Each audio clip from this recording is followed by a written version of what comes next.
Hello medicos. Continue करते हैं approach to a patient of thrombocytopenia. तो हमने जैसे पिछली वीडियो में देखा था कि what is thrombocytopenia, what are the classification of thrombocytopenia. और दूसरा हमने ये चीज़ देखा था कि क्या क्या हम ब्लड के अंदर सीबीसी के अंदर इंडाइसिस देखेंगे, प्लेटलेट इंडाइसिस देखेंगे जो हमें डायग्नोसिस तक पहुंचने में मदद करेगा। Instead of going aggressive directly हम सीबीसी के बेसिस पे भी एक आइडेंटिफाई कर सकते हैं कि क्या प्रोबेबल कॉज हो सकता है। लेकिन उसी अप्रोच को कंटिन्यू करते हुए अभी आज स्टार्ट करते हैं कि सबसे पहले what are the approaches to patient of thrombocytopenia. तो अप्रोचेस के अंदर तीन चीज़ इंपॉर्टेंट है। सबसे जो मेन इंपॉर्टेंट चीज़ है वो है हिस्ट्री, डिटेल्ड हिस्ट्री। हिस्ट्री के बाद पेशेंट का फिजिकल एग्जामिनेशन एंड लास्ट आएगा लैब इवेल्युएशन। तो सबसे पहले detailed history, physical examination, lab evaluation, इसके बाद हम डायग्नोसिस तक पहुंचेंगे, फिर उसका ट्रीटमेंट देखेंगे। तो सबसे पहले डिटेल्ड हिस्ट्री। डिटेल्ड हिस्ट्री के अंदर क्या क्या हमारे पास रिलेवेंट हिस्ट्री है जो हम पेशेंट ऑफ थ्रोम्बोसाइटोपिनिया के अंदर पूछेंगे। तो सबसे पहले मोस्टली जो भी पेशेंट आपके पास आएगा वो एसिम्टोमेटिक होगा, मतलब जो थ्रोम्बोसाइटोपिनिया से रिलेटेड उसके कोई सिम्टम्स नहीं होंगे, कहीं से कोई ब्लीडिंग नहीं होगी, कोई पेटिकिया, पर्पुरा, एकाइमोसिस कुछ नहीं होगा। मोस्टली पेशेंट एसिम्टोमेटिक होगा, किसी और कॉजेज की वजह से आया होगा, जैसे हो सकता है कि कोई इन्फेक्शन हो, फीवर हो, कुछ और दिक्कत की वजह से आपने सीबीसी कराया, उसके अंदर बस थ्रोम्बोसाइटोपिनिया आया। तो मोस्टली पेशेंट्स आर एसिम्टोमेटिक। तो इसमें ये चीज़ अभी बाद में देखेंगे किस किस पेशेंट को ऐसे में इवेल्युएट करने की ज़रूरत है। अब पेशेंट को कोई सिम्टोमेटिक, कोई सिम्टम्स नहीं है, वो तो आपके पास किसी कंप्लेंट से आया, सीबीसी किया, उसके अंदर उसका प्लेटलेट काउंट कम आ गया, तो क्या हर पेशेंट को ट्रीट करना है? नहीं। तो ऐसे तो फिर बेफालतू एग्रेसिव होना, अब उसको कोई सिम्टम ही नहीं है, अगर मान लीजिए सीबीसी नहीं कराया होता तो ये तो पकड़ में ही नहीं आता। दूसरा, अगर पेशेंट सिम्टोमेटिक है तो क्या हो सकता है? पेटिकी, पर्प्यूरा, एकाइमोसिस हो सकता है। अब इसमें डिफरेंसेस क्या होते हैं? पेटिकी होता है अगर किसी भी, यानी स्किन ब्लीड है बेसिकली, है नॉन ब्लांचेबल रैश हैं, एरिथमेटस रैश। तो इसके अंदर पेटिके क्या होता है अगर लेस देन साइज 3 mm हो। पर्पुरा क्या होता है 3 mm टू 1 cm हो। एकाइमोसिस क्या होता है मोर देन 1 cm। ये साइज के बेस पे तीनों को डिफ्रेंशिएट करते हैं। Less than 3 mm petechiae, 3 mm to 1 cm is purpura and more than 1 cm in size is ecchymosis. तो पेशेंट कुछ नहीं है, सिंपल स्किन ब्लीड है, ये चीज़ तीनों उसमें थ्रोम्बोसाइटोपिनिया के अंदर हो सकता है। दूसरा, ये तो हो गए स्किन के अंदर, स्किन के ऊपर। स्किन के अंदर साथ में म्यूकस मेम्ब्रेन पे हो सकता है, तो there could be mucocutaneous bleeding. Mucocutaneous bleeding कहाँ देखेंगे? ओरल म्यूकोसा के अंदर मोस्टली देखेंगे। पेशेंट सबकंजंक्टाइवल ब्लीड के साथ हो सकता है। फिर यहाँ पे पर्पुरा, पर्पुरा जैसे डिस्कस किया ऊपर, वो चीज़ हो सकता है। और rarely patient could present with internal bleed. Internal bleed मतलब किसी विस्कस ऑर्गन के अंदर या किसी बॉडी के अंदर ब्लीड कर गया। कहाँ पे? मोस्टली जैसे सीएनएस के अंदर हो सकता है थ्रोम्बोसाइटोपिनिया की वजह से, although it is very rare. या पेशेंट का फंडोस्कोपी कराओगे तो उसके अंदर रेटिनल हेमरेजेस आएंगे, जैसे आप उसमें पढ़ते होंगे hypertensive diabetic retinopathy, hypertensive retinopathy, diabetic retinopathy, इस तरह से थ्रोम्बोसाइटोपिनिया की वजह से it could also cause retinal haemorrhage, although rare. तो हमारे पास मोस्टली पेशेंट जो आएगा अगर सिम्टोमेटिक होगा तो वो सिर्फ हमारा इन दो तीन के साथ आएगा बस। फिर हिस्ट्री के अंदर हम देखेंगे, अभी हम पीछे आगे कॉजेज पढ़ेंगे, तो कॉज को आइडेंटिफाई करने में हिस्ट्री इंपॉर्टेंट है। तो सबसे पहले पेशेंट के हमने सिम्टम्स देख लिए, यहाँ से हमने देख लिया कि पेशेंट हो सकता है थ्रोम्बोसाइटोपिनिया हो। थ्रोम्बोसाइटोपिनिया हम इन्वेस्टिगेशन में पीछे बाद में देखेंगे। तो फिर यहाँ पे हिस्ट्री के अंदर हम कॉजेज को आइडेंटिफाई करना है। तो रिसेंट इन्फेक्शंस देखेंगे, अभी हम देखेंगे कौन कौन से इन्फेक्शंस हमें थ्रोम्बोसाइटोपिनिया कर सकते हैं। इसमें वायरल इन्फेक्शंस भी हो सकते हैं, इसके अंदर बैक्टीरियल इन्फेक्शंस भी हो सकते हैं। तो रिसेंट हिस्ट्री ऑफ इन्फेक्शंस और एनी हिस्ट्री, फैमिली हिस्ट्री या पेशेंट हिस्ट्री ऑफ मेलिग्नेंसीज। अभी मेलिग्नेंसीज देखेंगे कौन कौन सी मेलिग्नेंसीज में पेशेंट को present with thrombocytopenia. Pregnancy status, क्योंकि यहाँ पे जेस्टेशनल थ्रोम्बोसाइटोपिनिया हो सकता है, तो प्रेगनेंसी स्टेटस क्या है। फिर एनी हिस्ट्री ऑफ मेडिकेशंस, कुछ मेडिकेशंस हैं which could also cause thrombocytopenia, तो मेडिकेशंस की हिस्ट्री देखेंगे। And medication should be taken within 14 days, क्योंकि मेडिकेशंस का जो इफेक्ट होता है मोस्टली 5 to 14 days ऑफ ऑनसेट हो जाता है। जैसे आज मेडिकेशन स्टार्ट किया तो after 5 days there could chances कि पेशेंट विल डेवलप थ्रोम्बोसाइटोपिनिया और सिम्टम्स ऑफ थ्रोम्बोसाइटोपिनिया। तो इसके अंदर मेडिकेशन से भी देखेंगे कौन कौन सी करता है। फिर vaccinations, recent history of vaccination, vaccination में कौन कौन सी हैं। इसके अंदर measles vaccine, measles vaccine is known to cause thrombocytopenia. और एक और वैक्सीन है जो मोस्ट कॉमन आप सबने ली है, वो है COVID vaccine. COVID vaccine is also been linked to cause thrombocytopenia. तो ये चीज़ हमें देखना है कि कोविड वैक्सीन की वजह से तो नहीं है या मीजल वैक्सीन की वजह से तो थ्रोम्बोसाइटोपिनिया नहीं है, तो हमें हिस्ट्री ऑफ वैक्सीनेशन लेना है। दूसरा, फिर इसके बाद क्या करेंगे, recent history of travel. Recent history of travel क्यों पूछा? रिसेंट हिस्ट्री ऑफ ट्रैवल हमें इन्फेक्शियस कॉज देखना है, क्योंकि जैसे हमारे पास कुछ कॉजेज हैं, जैसे डेंगू हो गया, मलेरिया हो गया, ये malaria and dengue are also known to cause thrombocytopenia. तो ऐसा तो नहीं है कि किसी इन्फेक्शन, तो हम रिसेंट हिस्ट्री ऑफ ट्रैवल की बेसिस पे हम इन्फेक्शियस पार्ट रूल आउट करना चाह रहे हैं। दूसरा रिसेंट ट्रांसफ्यूजन। रिसेंट ट्रांसफ्यूजन क्यों पूछा? रिसेंट ट्रांसफ्यूजन अगर हम मैसिव ट्रांसफ्यूजन है, अब हमारा मैसिव ट्रांसफ्यूजन प्रोटोकॉल हम कभी पढ़ेंगे। मैसिव ट्रांसफ्यूजन प्रोटोकॉल क्या होता है? हमें एफएफपी, इसके अंदर फिर साथ में आरबीसी, पीआरबीसी और साथ में हमें ये आरडीपी प्लेटलेट्स, हमें सारे 1:1:1 के रेशियो में दोने होते हैं अगर कहीं भी मैसिव ट्रांसफ्यूजन प्रोटोकॉल के अंदर। लेकिन अगर मान लीजिए हमने मैसिव ट्रांसफ्यूजन कर दिया, उसके अंदर मैंने सिर्फ पीआरबीसी दिए या मैंने सिर्फ एफएफपी दिया, आरडीपी नहीं दिया, तो ऐसे में चांसेस आर देयर कि सिर्फ एफएफपी और पीआरबीसी तो बहुत बढ़ गए, आरडीपी का रिलेटिव डाइल्यूशन हो गया। तो यहाँ पे डाइल्यूशनल की वजह से ही मेरे पास थ्रोम्बोसाइटोपिनिया हो सकता है, उसकी वजह से पेशेंट सिम्टोमेटिक हो सकता है। तो एनी रिसेंट ट्रांसफ्यूजन हिस्ट्री। फिर दूसरा हमें पूछना है रिसेंट ऑर्गन ट्रांसप्लांटेशन और any sign of immuno compromisation. Immuno compromisation के साथ क्या क्या हो सकता है? पेशेंट डायबिटिक हो सकता है, patient is on steroid, patient is on chemotherapy. हमने पिछली वीडियो में देखा था how chemotherapy causes mega karyocyte inhibition and how it is cause thrombocytopenia. तो रिसेंट ऑर्गन ट्रांसप्लांटेशन है या नहीं? अगर रिसेंट ऑर्गन ट्रांसप्लांटेशन है तो इम्यूनो सप्रेशन होगा, इम्यूनो सप्रेशन होगा तो बोन मैरो डायरेक्टली भी इनहिबिट करेगा, बोन मैरो को सप्रेस करेगा, प्लस साथ में सुपर एडेड अपॉर्चुनिस्टिक इन्फेक्शंस के चांसेस हैं जैसे HIV, which can also cause bone marrow suppression and can cause thrombocytopenia. फिर any family history of thrombocytopenia, ऐसा कोई सिंड्रोम तो नहीं है जो परिवार में थ्रोम्बोसाइटोपिनिया चलता आ रहा है। और any autoimmune disorders, autoimmune disorders में कौन से हैं?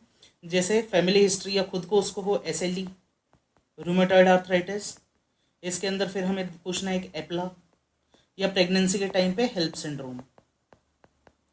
ये सारी चीज़ हैं मोस्टली। इसके अंदर हमें जो मेन फोकस करना है वो चीज़ है SLE के अंदर। SLE most common autoimmune disorder है which causes bone marrow suppression और which causes peripheral destruction both and will cause thrombocytopenia. तो ये सारा हमें हिस्ट्री के अंदर पेशेंट से पूछना है, जिससे हमें कॉजेज तक पहुंचने में मदद मिलेगी। तो अभी कॉजेज देखेंगे अगली वीडियोज़ में क्या होंगे, लेकिन बेसिकली पेशेंट से अगर थ्रोम्बोसाइटोपिनिया का पेशेंट है तो ये उसके हिस्ट्री के अंदर मस्ट हैव पॉइंट्स होने चाहिए। फिर आगे एग्जामिनेशन में क्या होगा? एग्जामिनेशन में बहुत ज़्यादा कुछ है नहीं थ्रोम्बोसाइटोपिनिया के। थ्रोम्बोसाइटोपिनिया की वजह से ब्लीड होगा, ब्लीड हमें देखना है बस। तो इसके अंदर पेटिकी हो सकते हैं, परपुरा हो सकता है, एकाइनोसिस हो सकता है। वेट परपुरा कुछ नहीं है। अगर म्यूकस मेम्ब्रेन है, म्यूकस मेम्ब्रेन वेट रहती है तो वहाँ पे परपुरा हो सकता है, जैसे ओरल म्यूकोजा के अंदर हो सकता है, कंजंक्टिवल हो सकता है। स्प्लीनोमेगेली अभी हम एक कॉज में देखेंगे। अगर हमारा स्प्लीन बढ़ जाता है साइज में, स्प्लीन बढ़ जाएगा तो वो थ्रोम्बोसाइट्स को सिक्वेस्टर कर लेगा। तो जब सिक्वेस्टर कर लेगा तो वहाँ पे थ्रोम्बोसाइटोपिनिया हो जाएगा। ये चीज़ जैसे मलेरिया में होती है।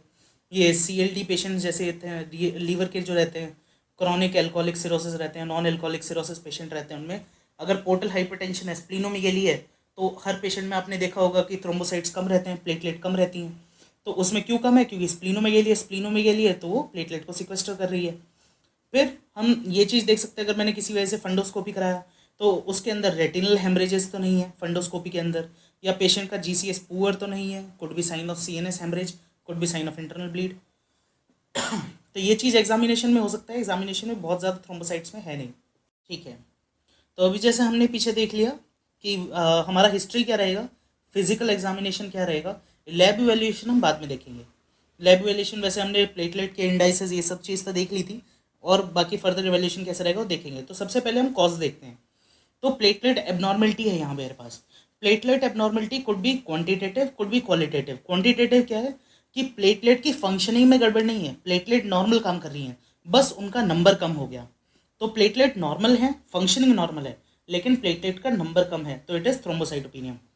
दूसरा होता है क्वालिटेटिव थ्रोम्बोसाइटोपिनिया। क्वालिटेटिव थ्रोम्बोसाइटोपिनिया क्या होता है कि मेरे पास एडिक्वेट नंबर ऑफ प्लेटलेट है, या हो सकता है प्लेटलेट कम भी हैं लेकिन साथ में क्वालिटी भी गड़बड़ है, जो नॉर्मल उन्हें काम करना चाहिए वो चीज़ नहीं कर रही।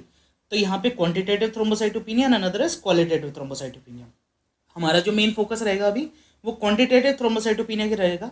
क्वालिटेटिव थ्रोम्बोसाइटोपिनिया फिर अगली बार पढ़ेंगे, एक बार देख लेते हैं। जैसे बर्नार्ड सोलियर सिंड्रोम है, जैसे इसके अंदर GP1 भी रिसेप्टर काम नहीं कर रहा तो प्लेटलेट अडेयर नहीं हो पा रही।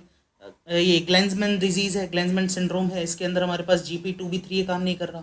ग्रे प्लेटलेट सिंड्रोम है, हर्मन्स की पुडलिक सिंड्रोम है।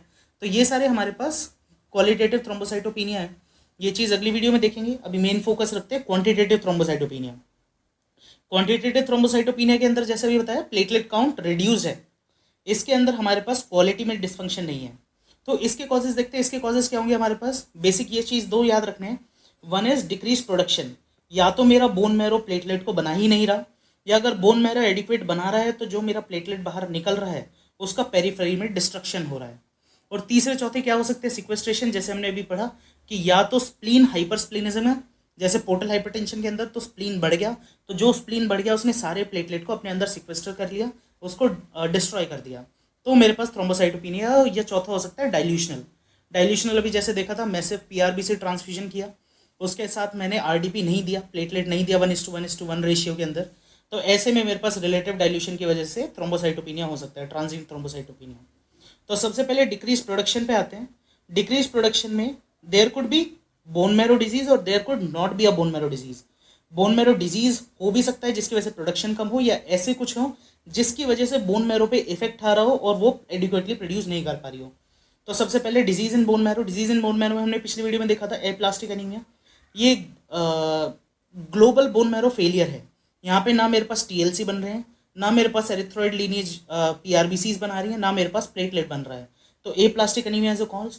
दूसरा है मैरो इन्फिल्ट्रेशन, अगर कोई ल्यूकेमिया है, अगर कोई कैंसर है या कोई सेकेंडरी मेटास्टेटिक कैंसर है, वो जाके बोन मैरो में बैठ गया, तो जो बोन मैरो सेल्स हैं उनके पास जगह ही नहीं बची, तो वो एडिक्वेटली प्रोलिफरेट नहीं कर पाएंगे, जिसकी वजह से थ्रोम्बोसाइट्स नहीं बन पाएंगे, तो पेशेंट विल डेवलप थ्रोम्बोसाइटोपिनिया। तो ये तो हो गए कि बोन मैरो के अंदर डिजीज है।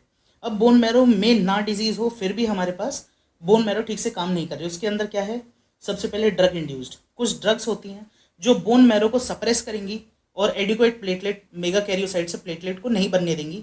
वो चीज़ अभी देखेंगे कौन कौन सी ड्रग्स इम्प्लीकेटेड हैं ऐसे में।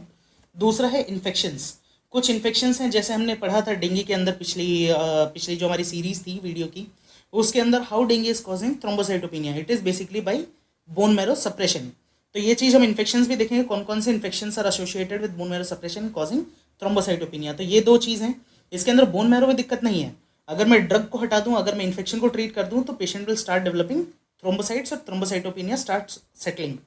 तो ये हमारे कॉज हो गए। तीसरा है कि बोन मैरो को एडिक्वेट न्यूट्रिशन ही नहीं मिल रहा, मतलब बोन मैरो बनाना चाहती है, कोई इसमें दिक्कत नहीं है, लेकिन मैं एडिक्वेट न्यूट्रिशन नहीं दे पा रहा। तो ऐसे में जैसे मेगलोब्लास्टिक एनीमिया हमने पिछली वीडियो में देखा था, जो B12 और फोलेट है इट इज़ हेल्पफुल और it is use in production and maturation of platelet. अगर वो चीज़ मेरे पास नहीं हो पा रही तो कोशिश तो कर रहे हैं बनाने की, पर एडिक्वेटली बन नहीं पा रहा। दूसरे कॉजेज क्या होते हैं, पैरोक्सिस्मल नॉक्टर्नल हिमेचूरिया।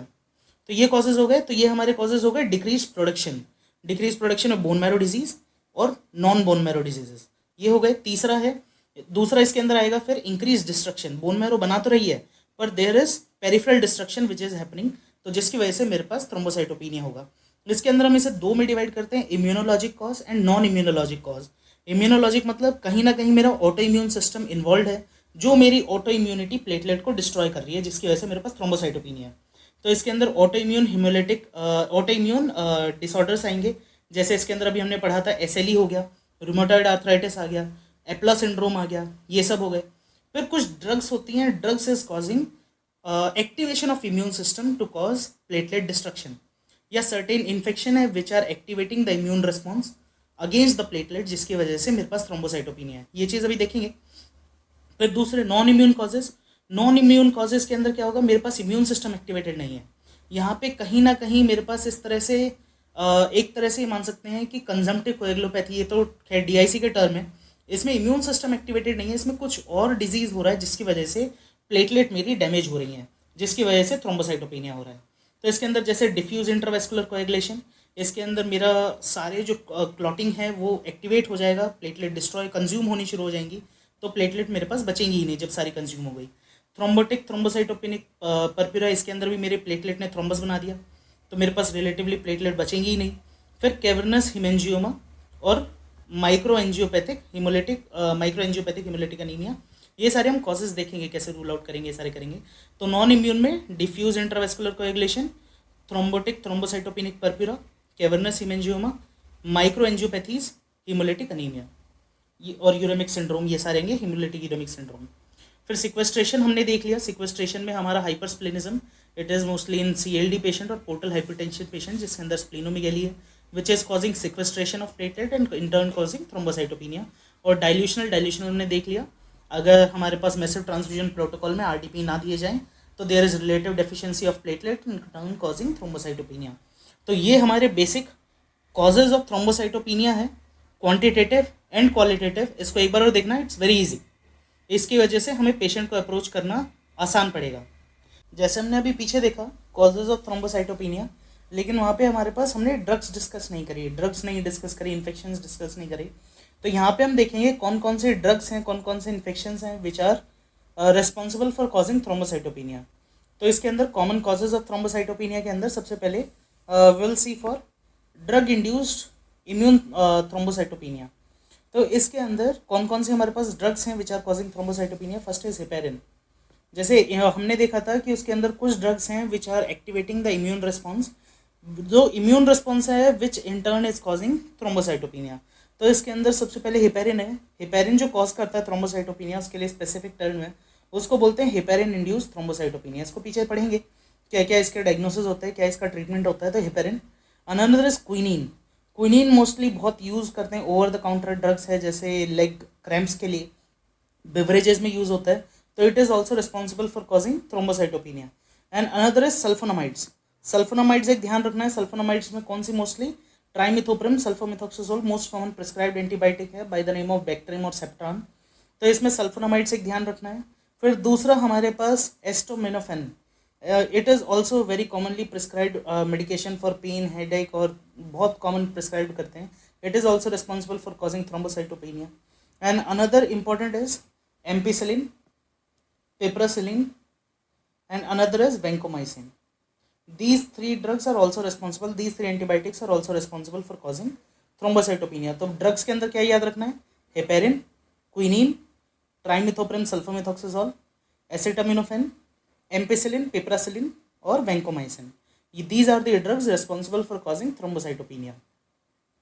फिर इन्फेक्शंस पे आते हैं। इन्फेक्शंस पे आपको ध्यान रखना है, HIV is associated with bone marrow suppression and in turn causing thrombocytopenia. Same is with hepatitis C. Epstein-Barr virus, which is responsible for causing infectious mononucleosis, and H. pylori. ये चीज़ mostly miss हो जाती है, ये चीज़ ध्यान नहीं रखते हैं। H. pylori किसी भी पेशेंट को पेप्टिक अल्सर डिजीज़ है, डिस्पेप्सिया है, उसका रैपिड ब्रेथ यूरिया टेस्ट कराओ तो H. pylori will be positive। तो H. pylori is also been associated with causing thrombocytopenia. दूसरा, अगर किसी कोई पेशेंट सेप्सिस में which can in turn land up into DIC and causing thrombocytopenia.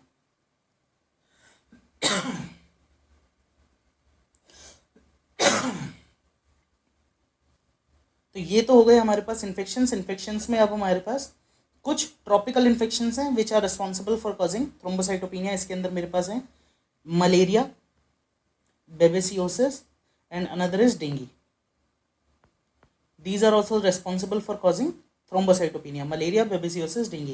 Dengue के आप रिपोर्ट डिटेल हमारी पिछली डेंगू वाली सीरीज के अंदर देख सकते हो कि how it is causing thrombocytopenia and what its treatment.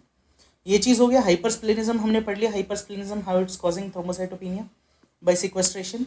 दूसरा, अगर एल्कोहलिक लिवर डिजीज होता है ना, एल्कोहलिक सिरोसिस होता है, तो वो पोर्टल हाइपरटेंशन की वजह से तो कर ही रहा है due to splenomegaly thrombocytopenia. Plus alcohol in turn is also direct bone marrow suppression करती है। तो एक तो एल्कोहल डायरेक्टली मतलब बोन मैरो को सप्रेस कर रही है, प्लस साथ में जो उसकी वजह से CLD हुआ, CLD की वजह से पोर्टल हाइपरटेंशन हुआ, उसकी वजह से स्प्लीनोमेगेली हुआ which is also causing sequestration of platelet, तो which is also causing thrombocytopenia. फिर न्यूट्रिएंट डेफिशिएंसी हमने देख लिया, vitamin B12, folate and copper can also cause. Then rheumatological conditions और ऑटोइम्यून डिसऑर्डर, इसके अंदर मोस्ट कॉमन बताया था systemic lupus erythematosus, rheumatoid arthritis, और साथ में हमारे पास एप्ला। प्रेगनेंसी के अंदर हमने पढ़ लिया था gestational thrombocytopenia as a cause, plus HELLP syndrome होता है which is also associated with thrombocytopenia during pregnancy.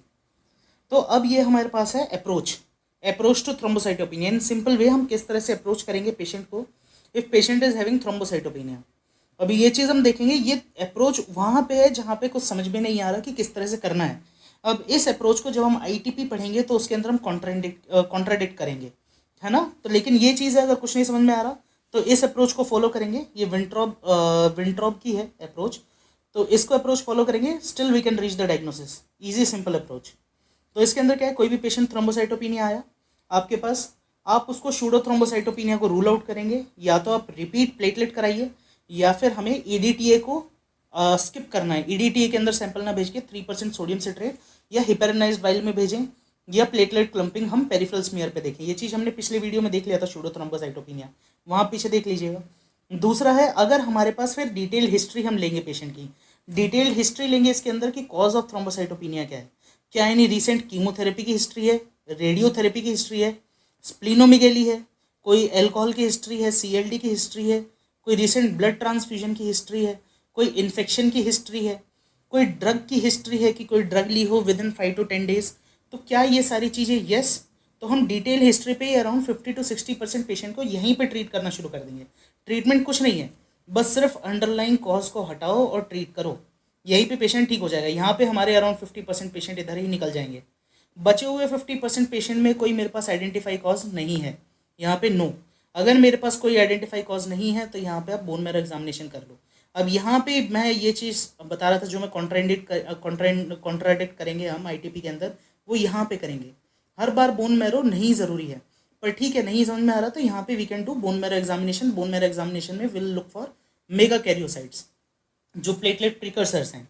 तो मेगा कैरियोसाइट्स में क्या है, या तो मेरे पास मेगा कैरियोसाइट्स डिक्रीज मिलेंगे बोन मैरो एग्जामिनेशन पे, और mega karyocytes could be normal और इंक्रीज्ड। अगर मेगा कैरियोसाइट्स डिक्रीज हैं तो इसका मतलब क्या है कि बोन मैरो ही ठीक से काम नहीं कर रही। बोन मैरो ठीक से काम नहीं कर रही, हमने पीछे देखे थे कॉजेज में क्या क्या होगा। या तो मेरे पास इनफिल्ट्रेटिव बोन मैरो डिजीज है, कोई सेकेंडरी मेट्स है, या कोई मेलिग्नेंसी है, या फिर माइलॉइड फाइब्रोसिस है, माइलोफाइब्रोसिस है, जो बोन मैरो के अंदर सेल्स को काम नहीं करने दे रहा, जिसकी वजह से मेरे पास एडिक्वेट अमाउंट में प्लेटलेट्स मेगा कैरियोसाइट प्लेटलेट को बना ही नहीं पा रही। या कोई एप्लेजिया है जैसे एप्लास्टिक एनीमिया या ऐसे है। वहीं पे अगर मेरे पास नॉर्मल है या इंक्रीज्ड है मेगा कैरियोसाइट्स मतलब बोन मैरो नॉर्मल है, तो ऐसे में मैं दूसरे मैरो के एलिमेंट्स देखूंगा। दूसरे मैरो के एलिमेंट्स मतलब टीएलसी के प्रिकर्सर्स को देखूंगा, या फिर एरिथ्रॉइड को देखूंगा जो आरबीसी के प्रिकर्सर्स हैं। अगर ये सब नॉर्मल हैं कि आरबीसी नॉर्मल है, मेरे पास टीएलसी नॉर्मल है, सिर्फ मेरे पास प्लेटलेट में दिक्कत है, तो यहाँ फिर मैं पेरिफेरल स्मीयर या दूसरे टेस्ट अभी कराएंगे, देखेंगे, इसको डिटेल में पढ़ेंगे। दूसरे कॉजेज क्या है, पेरिफेरल डिस्ट्रक्शन हो रहा है, मतलब मैंने मैरो रूल आउट कर ली। मतलब यहाँ पे अगर मेरे पास ये मैरो के दादर सेल्स नॉर्मल हैं, इसका मतलब मैरो में दिक्कत नहीं है, पेरिफेरल डिस्ट्रक्शन हो रहा है। पेरिफेरल डिस्ट्रक्शन हो रहा है तो इसमें कॉजेज हमने जैसे पीछे देखे थे, it could be DIC, it could be TTP, it could be HUS, it could be drugs, it could be autoimmune, SLE, RE, कुछ भी हो सकता है। इनको कैसे आइडेंटिफाई करेंगे पेरिफेरल डिस्ट्रक्शन में, ये अप्रोच पीछे देखेंगे, आगे देखेंगे। इसके अंदर अगर ये चीज़ भी हमें अप्रोच के बाद नहीं मिलती है, जो हम देखेंगे किस तरह से इसको अप्रोच करेंगे, अगर नहीं मिलता है तब हम सस्पेक्ट करेंगे आईटीपी, इडियोपैथिक थ्रोम्बोसाइटोपेनिक पर्प्यूरा। फिर अगर मैंने जो बोन मैरो एलिमेंट्स देखे दूसरे बोन मैरो एलिमेंट्स कौन से थे, आरबीसी और टीएलसी, अगर उनमें से भी कोई सा एबनॉर्मल है, या मेरे पास बाईसाइटोपिनिया है, या मेरे पास पेनसाइटोपिनिया, या फिर कोई किसी तरह की एबनॉर्मलिटी आ रही है, तो मैं प्राइमरी हिमेटोलॉजिकल डिजीज सस्पेक्ट करके फिर उसके अकॉर्डिंगली उसको ट्रीट करूँगा। हमें बेसिकली जो ज़रूरत है, हमें दिक्कत है, हमारा जो ट्रीटमेंट है और जो हम देख रहे हैं थ्रोम्बोसाइटोपिनिया, हमें अभी इससे मतलब है। या तो मेरे पास यहाँ पे बोन मैरो कम काम कर रही है, या मेरे पास पेरीफेरी में डिस्ट्रक्शन हो रहा है, ये दो चीज़ देखेंगे। तो ये हमारा बेसिक अप्रोच है, ये चीज़ आप करेंगे तो आप फाइनल डायग्नोसिस तक पहुँच सकते हैं ईजिली। इसके अंदर करना कुछ नहीं है, हमें सिर्फ दो चीज़ करनी है। यहाँ पे मैंने हिस्ट्री ली है, यहाँ मैंने बोन मैरो एग्जामिनेशन करा है। सिर्फ 2 स्टेप के अंदर मेरे पास कॉज है, या तो बोन मैरो रिलेटेड है वो, या फिर नॉन बोन मैरो रिलेटेड है, वो पेरिफेरल डिस्ट्रक्शन हो रहा है। तो ये चीज़ एक बार देखना, बहुत इंपॉर्टेंट है, ये ईजी है। फिर अब इसमें आते हैं ड्रग इंड्यूस थ्रोम्बोसाइटोपिनिया के अंदर सबसे पहले हिपेरिन इंड्यूस थ्रोम्बोसाइटोपिनिया। अब जैसे हमने पढ़ा था हिपेरिन इंड्यूस थ्रोम्बोसाइटोपिनिया एचआईटी से इसको रेफर करेंगे। तो कैसे वो दूसरे ड्रग कॉजिंग थ्रोम्बोसाइटोपिनिया डिफरेंट, मतलब कि कैसे thrombocytopenia caused by heparin is different from thrombocytopenia caused by other drugs.